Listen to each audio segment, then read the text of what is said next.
بیا هم زه مسلم وردګ د ډاکټر مسلم ډایش اکیډمي څخه تاسو ته د A1 سطحې د ګرامر د درسونو د لړۍ په ادامې سره د 8م درس تاسو ته وړاندې کوم. نن راځو موږ تاسو د نن ورځې درس ته لکه څنګه چې په تیرو درسونو کې موږ یو اشاره یا یادوري کړې وه چې څنګه موږ تاسو د زاین، داین، ماین دا چې کوم استفاده کیږي دا موږ تاسو یعنی پوزیسیو آرټیکلز چې کوم دي یا ملکي ضمایر په دې مخکې اشاره مو ورته کړې وه یا په تیرو درسونو کې مو اشاره یا ورته کړې وه یا یادوري م کړې وه او اوس غواړو چې دلته موږ تاسو پوه شو چې دا څنګه تبدیلیږي، دا څنګه جوړیږي یا څنګه تبدیلیږي داین شخصي ضمیرونه داین ته ماین ته دا څنګه تبدیلیږي. راځو اوس په دې کې باندې موږ تاسو په ننني درس کې په دې باندې ځان پوهوو او ښه راځو اول موږ تاسو لومړی دلته راځو nominative und accusative.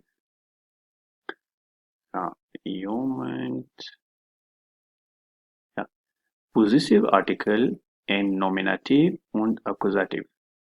Possessive article یعنی ملکی ضمیر یا شخصی ضمیر یا ملکی ضمیر یعنی چې چا یو ملکیت کوي ملکی شخصی نه. ملکی ضمیر نومیناتیو په بیانیه او همدارنګه په اکوزاتیو حالت کې، په نومیناتیو او په اکوزاتیو حالت کې، دا اکوزاتیو او دلته هم نومیناتیو. دلته راځو لومړی په دې سر کې دغه په سپینو هغه باندې چې سپینو هغه کې چې لیکل شوي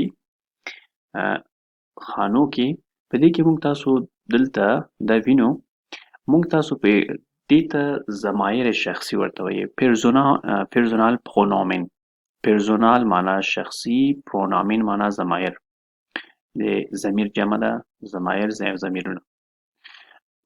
شخصي ضمیرونه کم دي لکه موږ تاسو په پښتو کې لرو زه، ته، هغه، نارینه نر یا سړی، هغه ښځه، هغه بېجانه شی، ویر موږ یا موږ او ایر معنا ته یا تاسو یا دوی او بل دی زی هغه زی دوی ته وایي. اوس راځو ګورئ دوه ډوله زی لرو، دا زی مخکې مې تشریح کړی هم و. یو دلته زی لیکل شوی دی چې د هغه دریم شخص یا غایب شخص، دریم یا غایب شخص ښځینه یا مؤنث لپاره استفاده کیږي. بل موږ تاسو زی لرو چې دلته لیکل شوی خو البته اول حرف د دې یا د اس چې دا کپیټل لیکل کیږي یا غوس لیکل کیږي. موږ تاسو په غټ حرف باندې لیکو، په هغه صورت کې دا د تاسو معنا ورکوي یا لکه موږ تاسو په مؤدبانه شکل باندې چې وایو تاسو څنګه یاستئ. دلته هغه دغه زی دی، د دې زی او د دغه زی ترمنځ فرق دغه دی. اوس راځو ضمایر شخصي موږ تاسو په انګلیسي کې هم لرو، پرسونل پروناونس چې ورته وایي. هغه موږ تاسو آی، یو، هی، شي، ایټ، وی، دی، یو. وی، دی هماغه یو ورته ویلی شو خو په انګلیسي کې موږ تاسو داسې کوم خاص هغه بیا دې ته نه لرو چې هماغه یو موږ تاسو ورته وایو.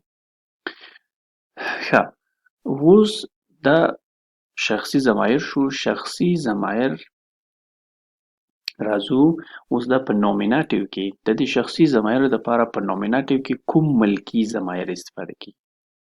مثلا دلته موږ تاسو لرو ایخ، ایخ د ایخ دپاره په انګلیش موږ تاسو مثلا وایو آی، آی د آی دپاره موږ تاسو شخصي ضمیر لرو په انګلیش کې مای.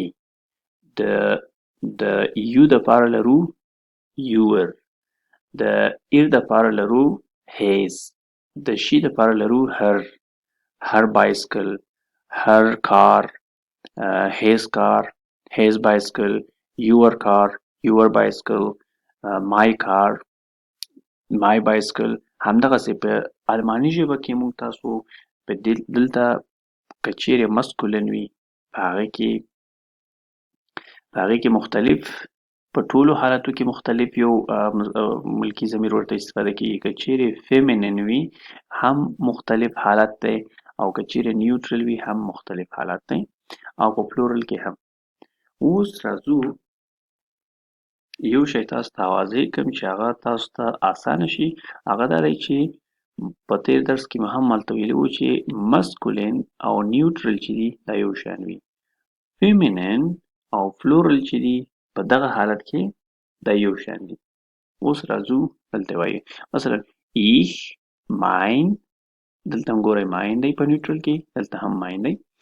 په بل دی du dein، دلته هم داین دی او دلته هم داین دی. د دو یا ته، د ته هغه ضمیر چې دی پوزیسیو یا ملکي ضمیر چې دی هغه داین دی. د ایر یا دریم شخص غایب شخص لپاره موږ ته کله چې هغه نارینه وي د هغې لپاره موږ تاسو زاین استفاده کوو. مثلا زه وایم چې په انګلیسي کې موږ تاسو وایي چې هیز کار یا هر کار.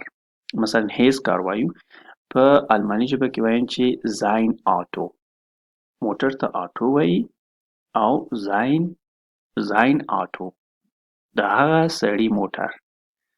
اوس راځو بل دی زی ښځینی یا مؤنث په انګلیسي کې موږ تاسو شي چې ورته وایو. شي دی، د شي دپاره موږ تاسو ایر استفاده کوو. ایر دلته هم ایر دی ګورئ په مسکولین کې او دلته په نیوټرل کې هم ایر دی. اوس په دې کې ایر مثلا وایي چې ایر آټو، ایر هغه مثلا وایي چې هغه کاتسه ښه. دلته ولې ما هغې کاتسه وویله که نه؟ ګورئ دلته ایر راغلی دی او ما ویله چې هغې کاتسه. دا ځکه کله چې موږ تاسو دا پرونامین استفاده کوو که نه، د هغې نه وروسته موږ تاسو یو نوم استفاده کوو. موږ تاسو په آلماني ژبه کې د هغه نامه آرټیکل ته وګورو چې د هغه نامه آرټیکل څه شی دی، فیمینین دی، مسکولین دی که نیوټرل دی. مثلا کاتسه چې ما ویله هغې کاتسه، das ist ihre Katze، دا د هغه ښځې پیشو ده. اوس په دې ځای کې هغې مې ځکه وویله چې د کاتسه یا د پیشو ضمیر چې دی هغه دی دی، ضمیر یې مؤنث دی، ځکه مې وویل هغه کاتسه. دلته دا دی ګورئ فیمینین دی هغه کاتسه. اوس راځو بل دی اس دپاره، د ایر او اس دپاره هغه چې دی یو شان دي، زاین. صحیح شو؟ اوس بل راځو ویر دپاره اونزر استفاده کیږي، دلته هم اونزر دی دلته هم اونزر دی. بل دی د ایر دپاره اویر استفاده کیږي، دلته هم اویر دی دلته هم اویر دی. او د زی دپاره ایر استفاده کیږي، دلته هم ایر دی دلته هم ایر دی. تاسو یا د تاسو. ښه، دا شو یعنی کله چې د ماین تاسو د یو شي ملکیت ښیئ او هغه ملکیتي شی دغه نوم چې دی د هغې آرټیکل ته وګورئ چې هغې آرټیکل نارینه آرټیکل دی که ښځینه یا مؤنث آرټیکل دی.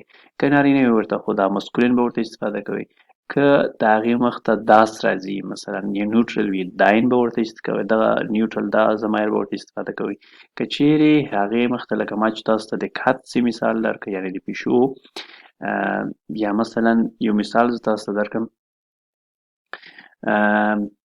das ist deine Schwester، هغه ستا خور ده. deine Schwester، د شویسټر د خور آرټیکل چې دی هغه دی دی، نو ځکه ما داینې وویلې.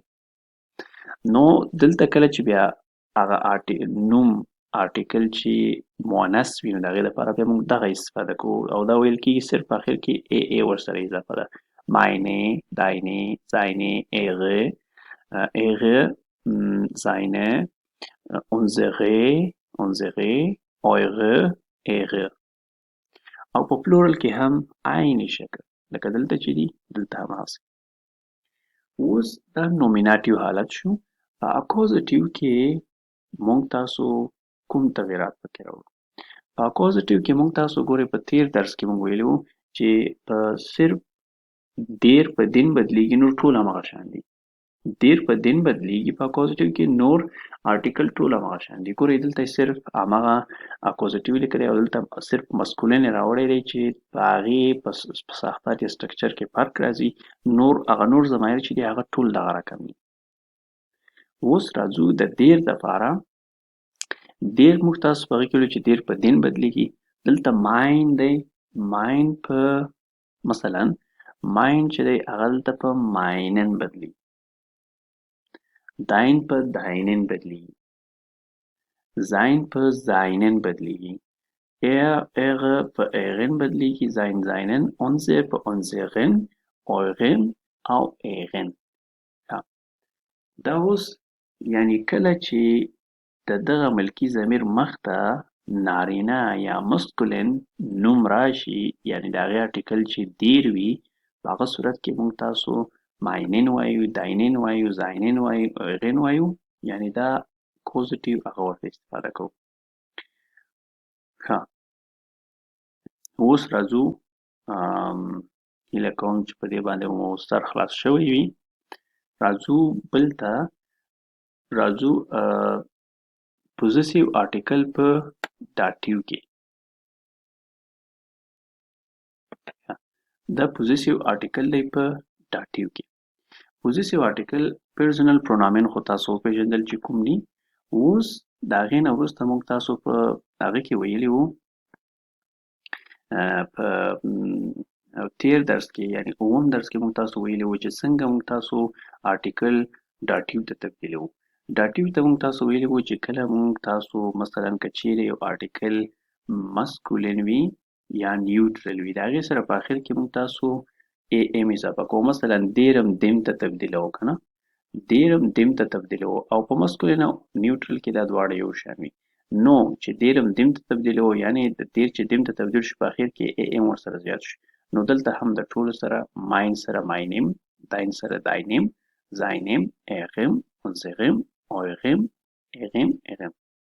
ښه، وروسته دلته بیا فیمینین. په فیمینین کې موږ تاسو ویلي وو چې دی په داتیو کې په دیر بدلیږي. نو دی چې په دیر بدل شو، نو دلته هم موږ تاسو د ماین سره په آخر کې ای ایغ پاسوند اضافه کوو. ماینغ، داینغ، زاینغ، ایغغ، اونزغغ، اویغغ، ایغغ، ایغغ. او په پلورل کې موږ تاسو ویلي وو چې دی په دین بدلیږي په داتیو کې.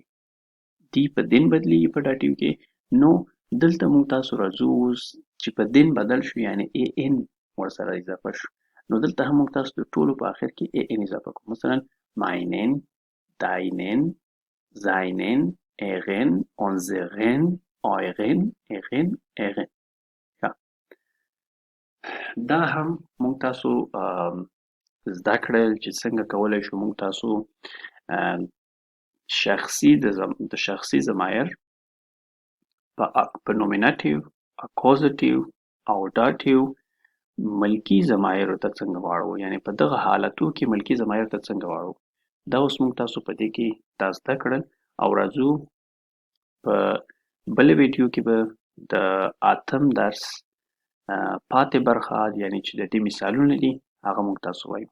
بیا هم زموږ سره اوسئ.